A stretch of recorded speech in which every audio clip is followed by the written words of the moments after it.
ఎంతోమంది యవనస్తులు కనబడుతున్నాడు. రొటీన్ మార్చుకోండి. దేవునితో సమయం గడుపుతూ నేర్చుకోండి. ప్రార్థన అన్నప్పుడు మోకరించే ప్రార్థన ఒక రకమైతే, జస్ట్ ప్రశాంతంగా దేవుని సన్నిధిలో కూర్చుని దేవునితో మాట్లాడుకో.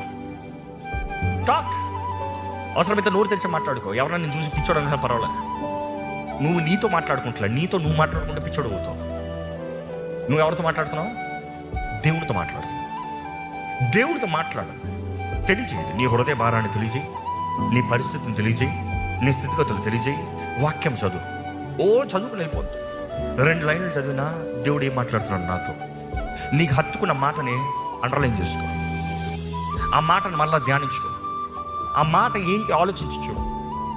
ఆ మాట ఆలోచించి ధ్యానించినప్పటికీ నీకేమవుతుంది తెలుసా? వాక్యం నీ హృదయంలో చక్కబడుతుంది. ఆ వాక్యం నీ హృదయంలో చక్కబడినప్పుడు రేపు ఒక పరిస్థితి వచ్చినప్పుడు what you should not, you will be aware.